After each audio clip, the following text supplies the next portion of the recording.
अस्सलाम वालेकुम दोस्तों, इंडियस अकेडमी में आपको दोबारा वेलकम करता हूँ।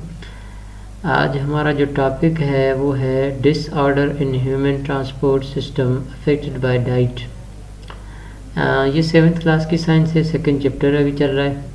तो हमने पिछली जो वीडियो थी, पिछला जो लेक्चर था उनमें हमने समझा था हार्ट जो है वो किस तरह पंपिंग करता है, किस तरह उसकी जो है वो हार्ट की जो है वो यानी ब्लड जो है वो सर्कुलेट करके डीऑक्सीजनेटेड से ऑक्सीजनेट होकर फिर बॉडी में फैलती है। तो आज हम पढ़ते हैं डिसऑर्डर, जो यानी कि जो खराबियां हैं ह्यूमन ट्रांसपोर्ट सिस्टम में जो डाइट की वजह से होती हैं। तो ये कहता है कि डाइट बहुत ही इम्पोर्टेंट है और उसकी वजह से भी जो है वो बहुत ज़्यादा सर्कुलेटरी डिजीज़ जो है वो यानी कि ह्यूमन की जो ब्लड सर्कुलेशन का जो बहुत है उस पर असर रहता है, जिसकी वजह से बहुत सारी बीमारियां होती हैं, जिनमें ये 4 जो है बता रहा है। एक एंजीना, दूसरी हार्ट अटैक, तीसरा हाइपरटेंशन एंड हाइपोटेंशन। ये क्या क्या 4 अलग बीमारियां, इसको आगे चल के पढ़ते हैं। पहले पढ़ते हैं। कहते हैं कि people taking high quantity of fat, salt and low quantity of fruits, vegetables, whole grains and fish can have more risk of cardiovascular disease. यानी कि वो लोग जो बड़े पैमाने पे फैटी चीज़ें खाते हैं, फैट वाली चीज़ें खाते हैं, नमक खाते हैं और फ्रूट्स कम खाते हैं, सब्जियां, ग्रेन्स, फिश वगैरह कम खाते हैं, तो उनको ज़्यादा कार्डियोवास्कुलर डिजीज यानी दिल की बीमारियों का जो है वो बीमारियों का जो है वो रिस्क रहता है। उसके अलावा कहता है कि the amount of salt consume is also important, raise the risk of blood pressure. जैसे जितना हम नमक ज़्यादा खाएंगे उतना ब्लड प्रेशर का रिस्क ज़्यादा होगा और बाकी जो कार्डियोवास्कुलर डिजीज़ है उनका भी रिस्क ज़्यादा रहेगा।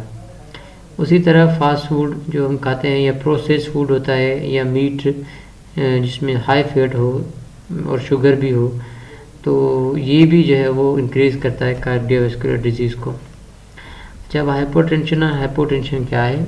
असल में हाइपरटेंशन जो है वो उसको हम हाई ब्लड प्रेशर कहते हैं। हाई ब्लड प्रेशर हो तो हम कहेंगे कि इसको हाइपरटेंशन हो गया मेडिकली ज़बान में।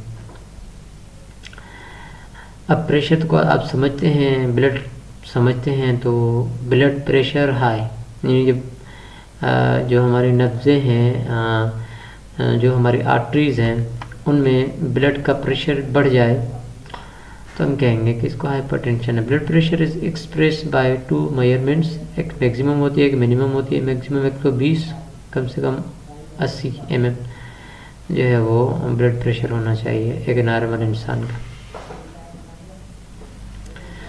अब कहता है कि if the blood pressure is below the normal the condition is hypotension और लो ब्लड प्रेशर। अगर वो कम हो तो हम उसको लो ब्लड प्रेशर कहेंगे, नहीं 80 से कम हो इसको हम हाइपोटेंशन भी कहेंगे, लो ब्लड प्रेशर कहेंगे।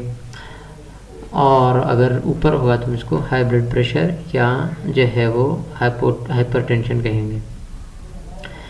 बल्कि उसके बाद एंजीना जो बताया था, एंजीना क्या है? एक चेस्ट पेन है जो दिल के जो मसल है वो ऑक्सीजनेटेड जो है ब्लड नहीं ले पाते, जिसकी वजह से जो है वो ये एंजीना होता है। ये सीने का दर्द जो है वो इस तरह हो तो कहेंगे एंजीना है इसको। अब हार्ट अटैक क्या है? आप सबको पता है। अच्छा, हार्ट अटैक क्या है? कि कंडीशन है जहाँ पर जो आर्टरीज जो हमारी हैं वो नैरो हो जाती हैं, सिकुड़ जाती हैं। ठीक है, वो क्यों सिकुड़ती? इसलिए हैं क्योंकि हम ज़्यादा फैटी एसिड लेते हैं। वो फैटी एसिड जिसको हम कोलेस्ट्रॉल कहते हैं। एक मिनट,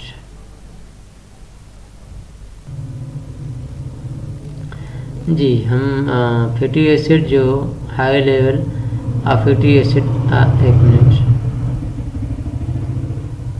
हाँ, तो ये आर्टरीज जो है वो नैरो हो जाती हैं क्योंकि फैटी एसिड यानी कि कोलेस्ट्रॉल में आ जाता है उनकी वाल्स में, जिसकी वजह से जो है वो ब्लड प्रेशर ज़्यादा से ज़्यादा नॉर्मली एक अगर रास्ता हो जिसमें से 10 बंदे गुज़र रहे हों, उस आराम से गुज़र जाते हों उस रास्ते से, और उसको यानी कि नैरो कर दिया जाए तो उसमें से 10 बंदे फिर थोड़ा मुश्किल से गुजरेंगे। तो इसी तरह जितना वो फैटी एसिड कोलेस्ट्रॉल बढ़ता जाएगा आर्टरीज़ में, उतना वो उनका जो है वो रास्ता ब्लॉक होता जाएगा और ब्लड प्रेशर बढ़ता जाएगा। These arteries supply oxygen rich blood to heart.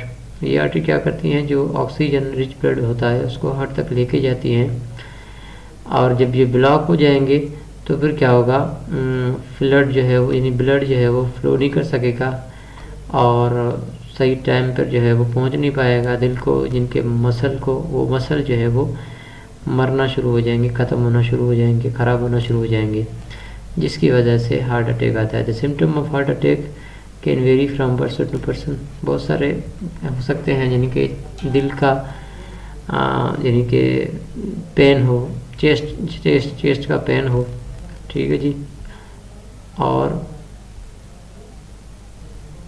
Upper body discomfort हो, यानी ऊपर वाली बॉडी जिसमें डिस्कम्फर्ट हो तब भी, और सांस लेने में तकलीफ़ आ रही हो, शार्टनेस ऑफ ब्रीथ, और सर्दी लग रही हो ज़्यादा, ठीक है। उसके अलावा थकावट महसूस हो रही हो किसी बगैर किसी वजह के जाके, कई दिनों तक भी हो सकती है, पूरे दिन तक भी हो सकती है, नौजिया और वॉमिटिंग वगैरह हो, और उसके अलावा हल्का सा सर में दर्द भी हो, इसको हम कह सकते हैं। उसको डायग्नोस किया जाता है टेस्ट से, जिसको इलेक्ट्रोकार्डियोग्राम कहते हैं, जिसको ईसीजी कहते हैं हम, और इसकी टेस्ट भी होती है जिसको इकोकार्डियोग्राफी कहते हैं, जिसको हम इको टेस्ट कहते हैं।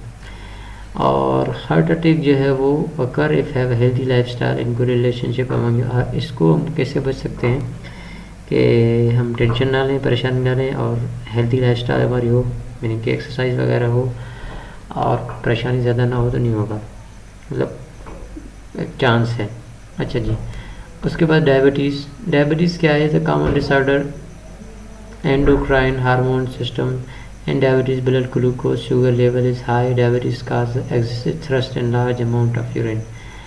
ये एक कहता है कि ब्लड क्या है कि जब ब्लड में जो है ग्लूकोज यानी कि उसका लेवल जो है ग्लूकोज का यानी कि शुगर का लेवल बढ़ जाता है, तो उसकी वजह से हम कहते हैं। और डायबिटीज़ की वजह से ज़्यादा जो है वो थ्रस्ट, प्यास लगती है, और पेशाब भी बहुत ज़्यादा आता है। इसमें क्या होता है, फिर वो जो बॉडी जो है वो फूड को प्रोसेस प्रॉपरली नहीं कर पाती, जिसकी वजह से एनर्जी कम मिलती है, और इसमें बहुत सारे मसले आ सकते हैं, जैसे कि कौन से हार्ट डिजीज़ के, किडनी फेलियर के, और ब्लाइंडनेस से, यानी नज़र कमज़ोर हो सकती है इसमें। तो ये थे डिसऑर्डर, अनहेल्दी लाइफस्टाइल की वजह से जो होते हैं डिसऑर्डर, तो हमने पढ़े। तो उम्मीद है आप लोगों को समझ में आ गए होंगे, और हमारे चैनल को सब्सक्राइब करें और कमेंट में हमें सजेस्ट करें। जज़ाकल्लाह, अस्सलाम वालेकुम।